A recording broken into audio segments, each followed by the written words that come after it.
Good evening. Today I would like to talk to you all about the importance of understanding deaf culture. Now, some of you may be thinking, why do I need to know about deaf culture? Truth of the matter is, most of us have or will encounter a deaf person in our lifetime. Some of you may have friends or family members who are deaf, or it can be simply a chance encounter. You meeting a deaf person in a store, you see them interacting with one another. Regardless of where this interaction takes place, one must be able to appropriately identify and be able to respond to a deaf person. Now, let me go ahead and answer the question that you may be asking. How, as a hearing person, will understanding deaf culture benefit me? Well, understanding and knowing about deaf culture can benefit hearing and deaf people in a number of ways. First, it helps hearing people become more comfortable around deaf people, especially if you're meeting a deaf person for the first time, as it can be a very intimidating experience. It also helps negate any preconceived stereotypes that one might have about the deaf community or someone within the deaf culture. This also helps deaf people feel more accepted in the fact that they are treated the same and not treated differently because they cannot hear. Now, I would like to share with you or give you a little background information about myself and share with you some of my personal experience within the deaf community. My parents are both deaf, so I got a chance to experience or see firsthand how some people reacted to deaf people. Now, before I get into the importance of understanding deaf culture and things like that, first let me share with you a funny story. And this is a funny story, and this actually happened. By now, you all know that my parents are deaf. But as a child, I didn't always believe this to be true. I thought there was some elaborate scheme to try to convince me that my parents were deaf in order to get me to say something I wasn't supposed to say. I just didn't buy the fact that they were deaf. And I often did things to test that theory if they were indeed deaf. So let me actually tell you what I used to do. Here's what I used to do. My parents would be like in the front part of the house. I would be somewhere in the back.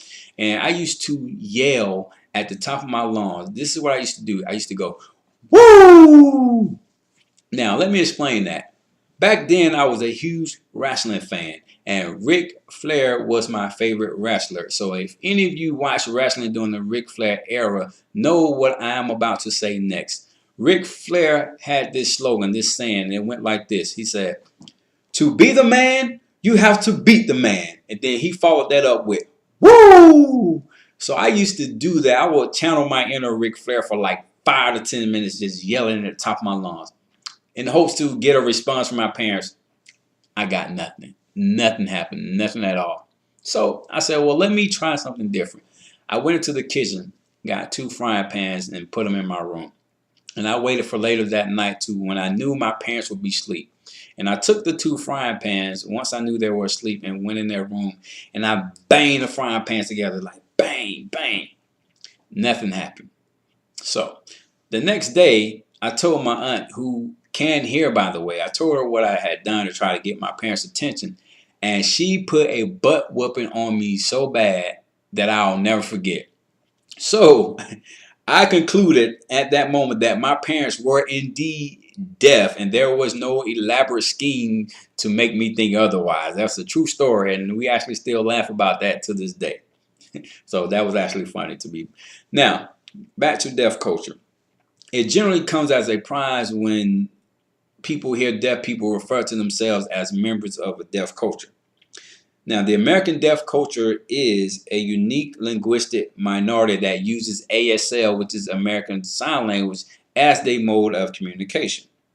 The American deaf culture has labels for identifying its members, and these labels reflect both cultural and values and beliefs.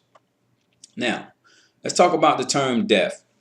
The term deaf refers to members of the deaf community who share common values, norms, traditions, language, and behaviors.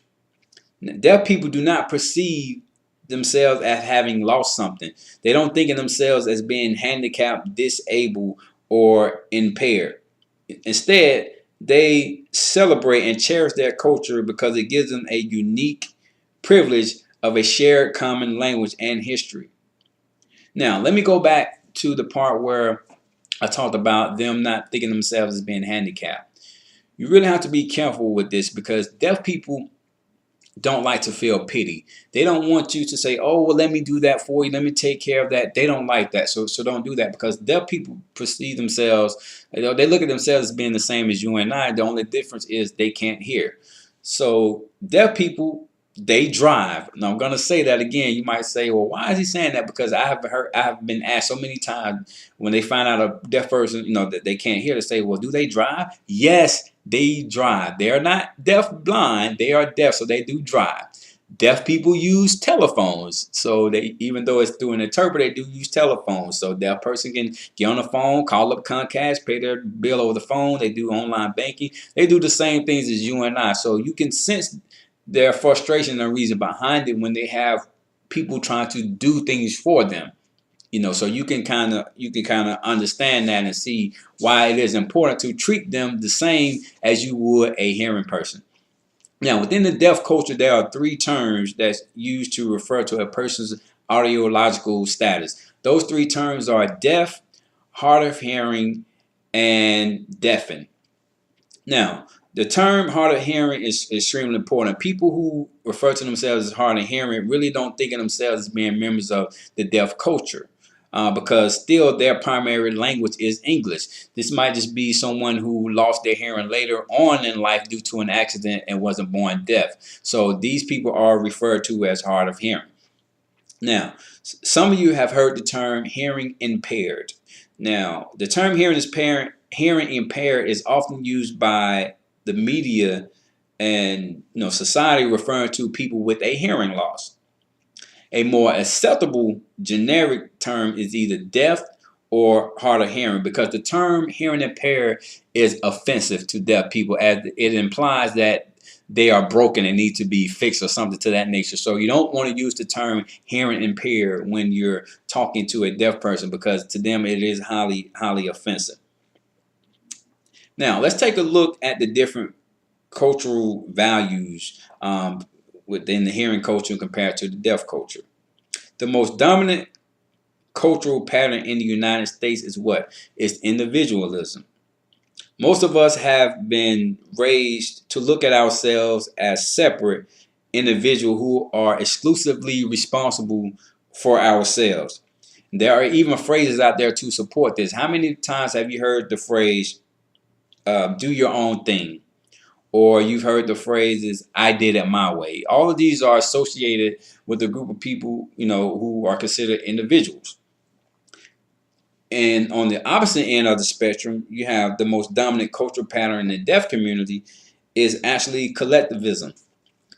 Now, deaf people consider themselves, within the deaf culture, they are a group of tight-knit people. And they love the company of other deaf people, and they really seek out that company because they enjoy it. They're an interconnected group, and they love it. And so, you can already see the difference between the two cultures, as one being a group, of individuals, and others, they care about each other as a group. Is collectivism. Now, when deaf people first meet someone, their initial goal is to first find out where the other person is from, and also to see if they share some deaf friends, if they have deaf friends in common. Also, a person's physical appearance is remembered because it serves as a landscape for sign communication. Now, sometimes during these conversations, a person's name doesn't even come up until the end of the conversation. So can you imagine that? Can you imagine meeting someone for the first time and you start talking and you're engaging like a 20 to 25-minute conversation, and then the other person gets up to get ready to leave and you say, oh, by the way, I didn't get your name. Like in our culture here, that doesn't happen. Like generally what we do, when we meet someone, the first thing we do is we introduce ourselves. We say, my name is Jarvis. We follow that by a handshake, and then they introduce themselves, and then we proceed to conversate. Deaf people is totally different. So that's another difference between the two cultures in hearing and as compared to deaf. Now let's talk about behaviors. Behaviors associated with cultural values is deeply rooted in the deaf community, and we can stand to actually learn from people who are deaf, because generally, we don't consciously think about rules involved when we're talking about introductions or when we're saying our goodbyes. We really don't think about the rules that involve. But as children, like these behaviors has been repeated, so we have kind of like adopted these behaviors and put them into our cultural arsenal. But let me give you an example of how deaf people interact or when they get ready to say goodbye. When the deaf people have a social gathering, they get ready to leave. This can really be a long, drawn out process because that deaf person will go to each deaf person in the room to say their goodbye, which almost always leads to further conversations with each and every person. So this process can really take up to like an hour or so. And some people might think this is being awkward or is unusual, but you have to remember that deaf culture highly value being interconnected with all of its members. So to them, this is normal. It's not unusual at all. Now, before I close, I want to share with you some general guidelines when communicating with deaf people. First, let me start by saying that spoken language, there is no requirement for eye contact between the speaker and the listener. And as a matter of fact, we're really not good at eye contact, especially if we have to do it for a prolonged period of time. We're really not good at it. Now, also, we allow for environmental noises around us to affect our communication and often divert our eyes. So if we hear something in the background, what do we normally do? We generally look away to see what it is, which, while we're trying to communicate with that person. So that's something that we do compared to deaf people. From the deaf perspective, broken eye contact or lack of eye contact really shows an indifference. Now, most hearing people, we generally don't use our facial expressions or our bodies to communicate. So deaf people really see our communication as lifeless and really a lack of emotion, which you can kind of understand their position because it's sort of actually true in a sense. Now, as I said in the beginning, most people are uncomfortable when encountering a deaf person. So I'm going to share with you some general guidelines that you can do and keep in mind if you have an interaction with a deaf person. It's okay to have the deaf person write, or it's okay for you to write to the deaf person, as this is not against any sort of code or anything like that. But they will appreciate it more if you're able to use a combination of gestures like facial expressions to try to make your point. They really will appreciate that effort. Now, some deaf people can read lips very, very well. So if you try one method and it's not working, then try something different.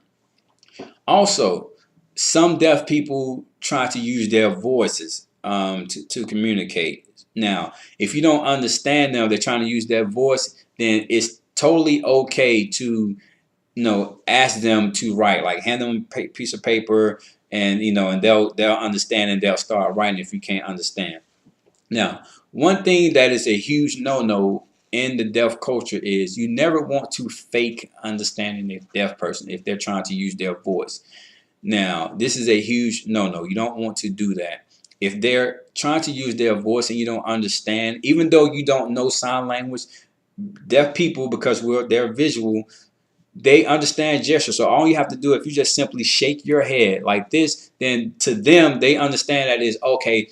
You don't understand me. So at that point, what they may do is actually get a piece of paper and pen themselves and hand it to you, so so you guys can write back and forth. Now, also, this is huge in deaf culture because most deaf people use sign language interpreters to communicate. Now, if you're talking to a deaf person who is using an interpreter, you want to talk to the deaf person, not the interpreter. You want to talk to the deaf person, because the deaf person is going to be looking at the interpreter, so it's going to feel awkward, a little weird, but it will be noted that by the deaf person, they will appreciate your efforts, but you want to talk to the deaf person and not the interpreter. Now, just a note, these guidelines are meant to be an inclusive list. Working with culturally deaf people is simply just like a starting point to help improve the interaction between, the hearing people and deaf people.